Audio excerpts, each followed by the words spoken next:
Iki nicyo bita igicu.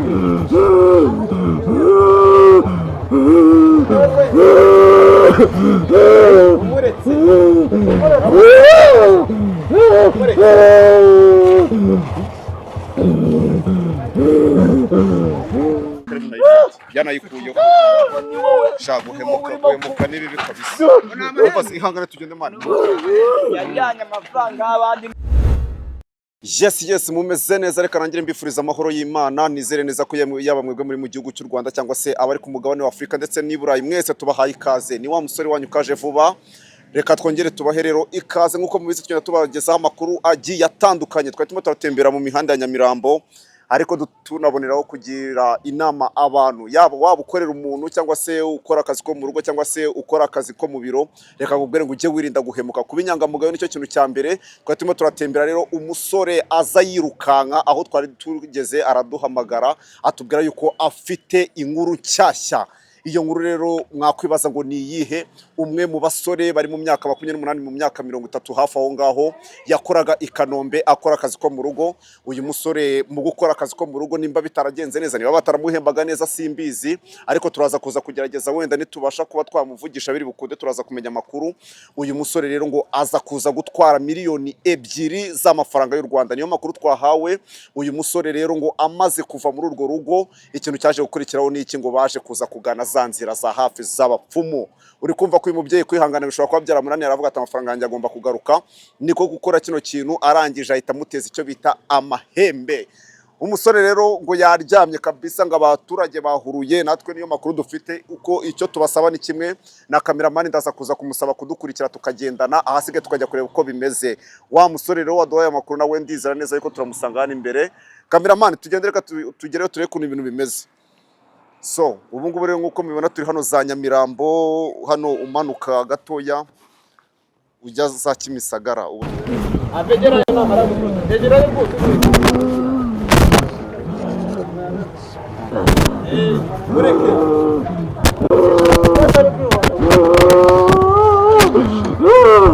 Mureke. Ayo mazema mezana.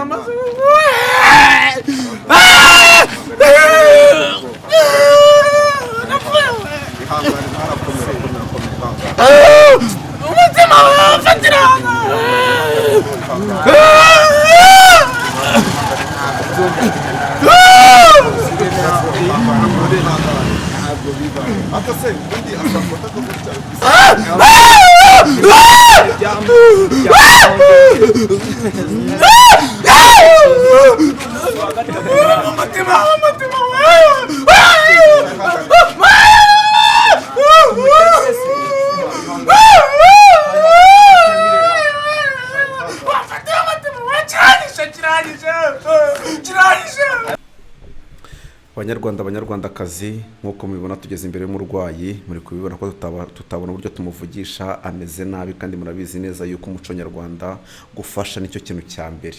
Ntabwo rero twavuga ngo tugiye gufata umwanya wo gushakisha uburyo tumuvugisha tubizi nimba ari buruze no kuza guhembuka reka tugerageze uko dushoboye kose tumutere tumujyane kwa muganga wenda twazashakisha ukuntu twamuvugisha nyuma wenda byibuze yabashije kugarura ubuyanja abo mwebwe mukomeze mu dusengere kugira ngo wenda abashe gukomeza kugenda kubwa neza.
umve umva nubwira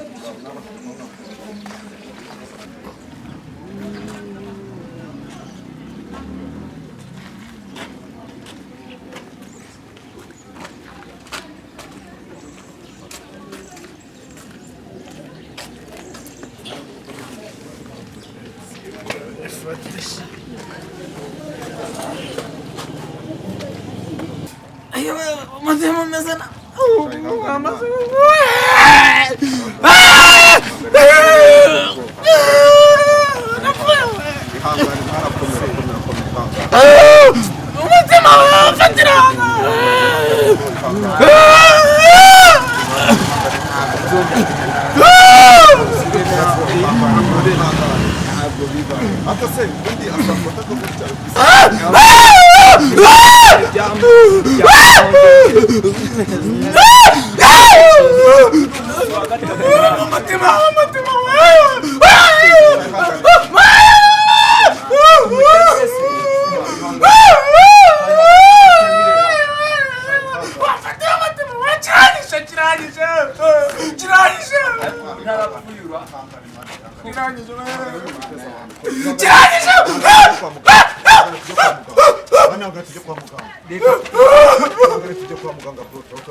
mwana ihangane komera ihangane tugende tujye kwa muganga.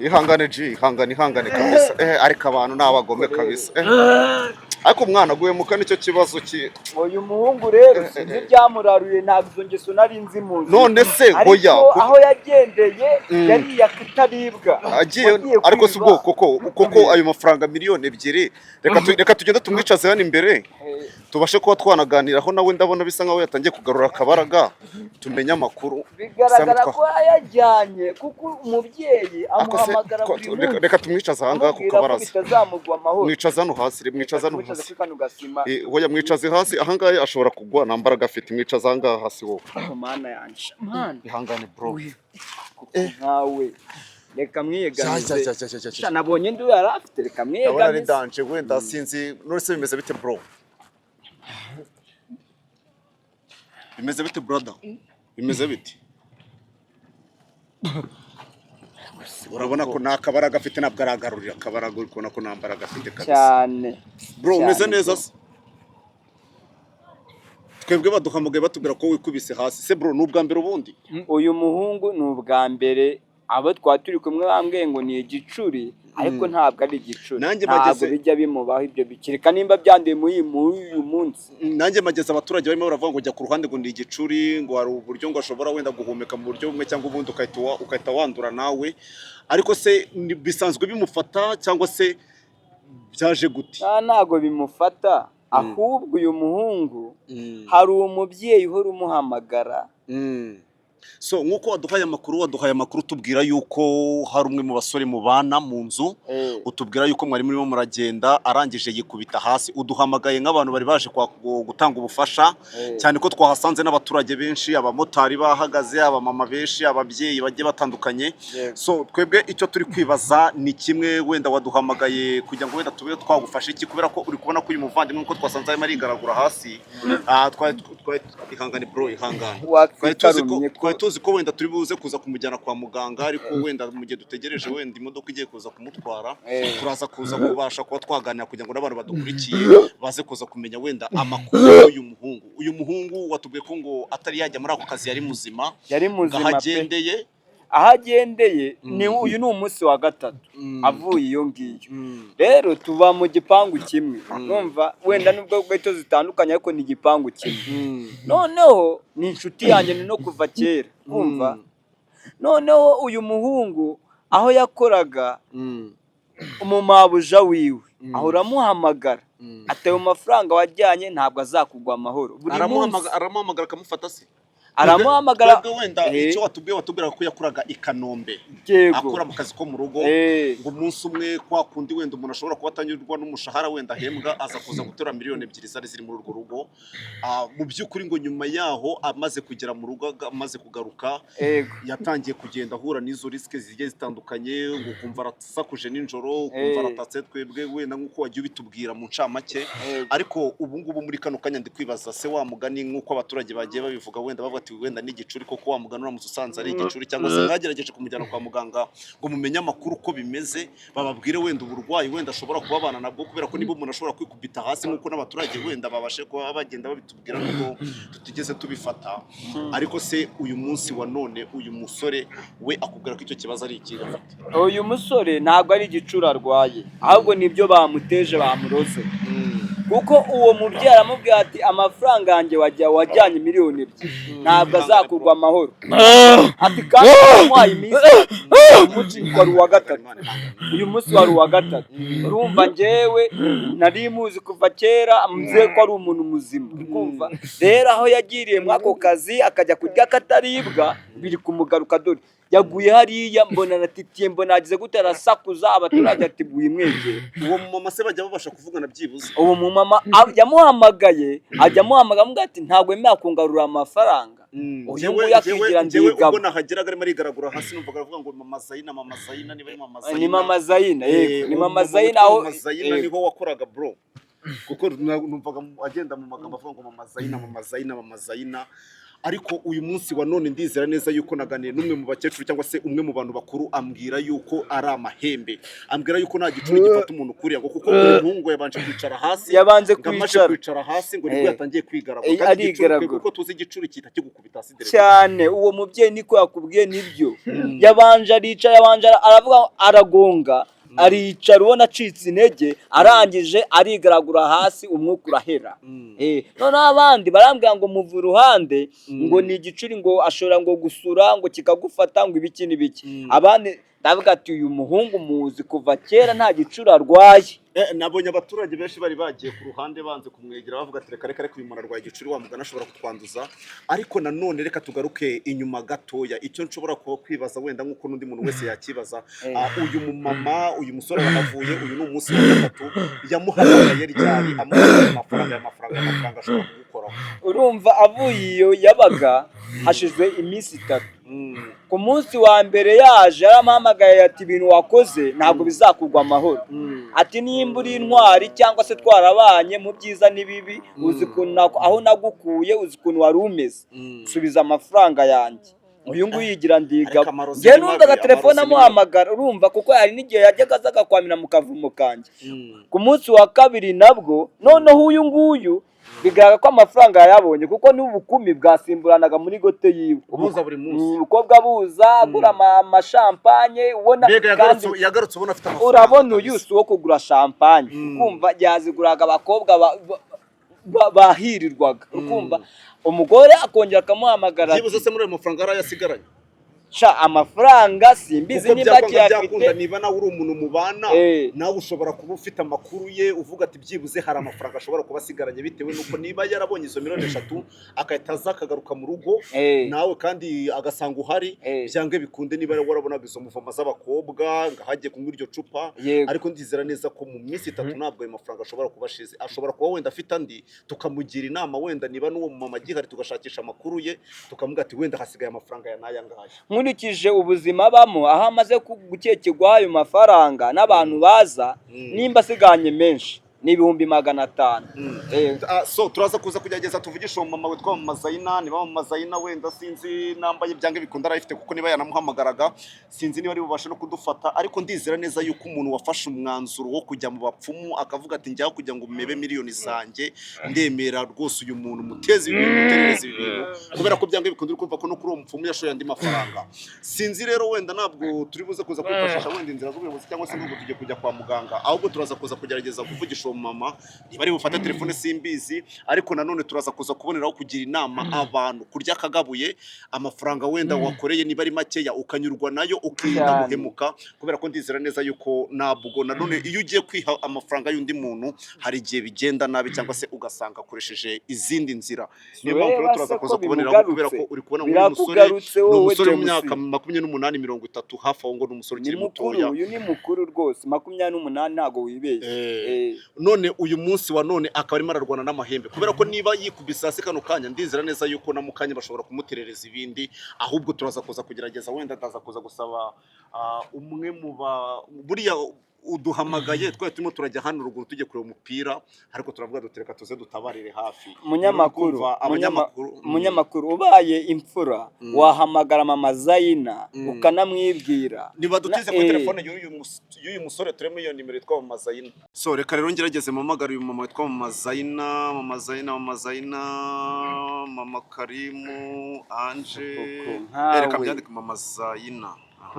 Mana warantemba ubu sara dufatara sinzi wenda kubw'amahirwe ashobora kudufata, ariko cyangwa se nanone wamugana akaba ari kumwe n'abo bantu cyangwa akaba ari mu cyumba cyo gukorera nibigera ku munsi wa gatatu utari wama amafaranga. Reka twumve ko umuma yifata shashobora kutadufata tu mukiriya wacu umurongo muhamagaye ntabwo ayifashe. Reka nongere ngerageze rimwe twumve ahasigaye. None ko ikintu tugiye gukora niki, tugiye kumufata tumujyane kwa muganga, ubundi niba ari ibintu by'amahembe kwa muganga bavura amahembe. Ariko nanone ngize igitekerezo, nitwajya mu bagorozi hano ruguru, kanumvishe ngo ahantu hari akavuriro k'abagorozi. Urumva turi mu rujijo, ntiwamenya nimba ari amahembe cyangwa ari igicuri, kumva bivuze yuko rero ugomba kuvugana na mama Zaina. umurongo muhamagaye amazayini se noneho urumva reka muhamagare tugenda.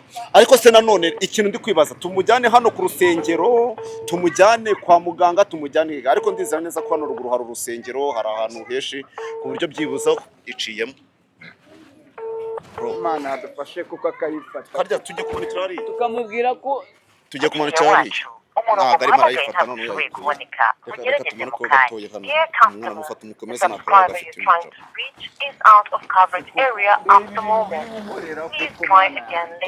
reka tumusindagize mama yewe kunguko byatangiye bro noneho wanza afanda ese mana nje koko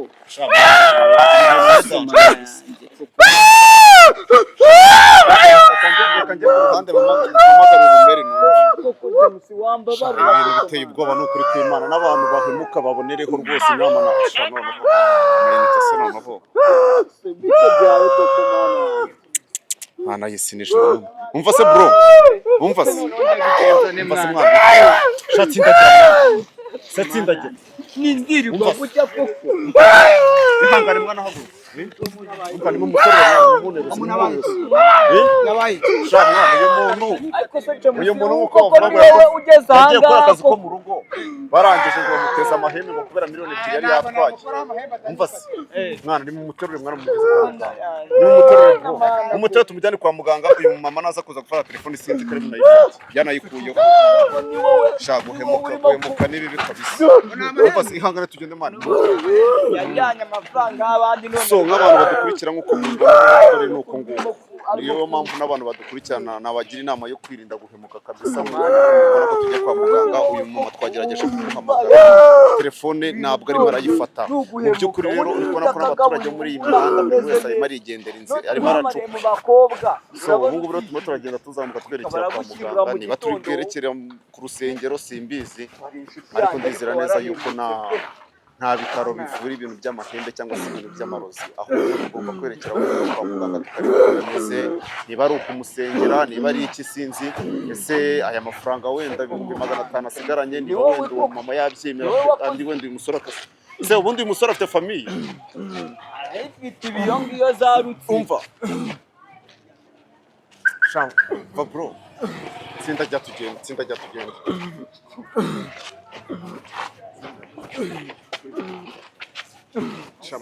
so banyarwandakazi cyangwa se namwe mwese muri muce zigiye zitandukanye mudukurikiye kuko mubona byakomeje kugorana, byakomeje kwanga. Twahamagaye uyu mama witwa Mazayina yanga gufata telefone na telefone agira ngo aho ayikuraho. Rero gufasha nibyo bintu bya mbere. Uri kubona ko turi mu muhanda urimo abantu benshi barimo baranagenda, ariko buri wese hano navuga ngo ari kumenya ibye. Reka rero twebwe dusimbwe tumugeze kwa muganga, wenda izindi gahunda turazijya mu nyuma. Bye bye, reka twagiye.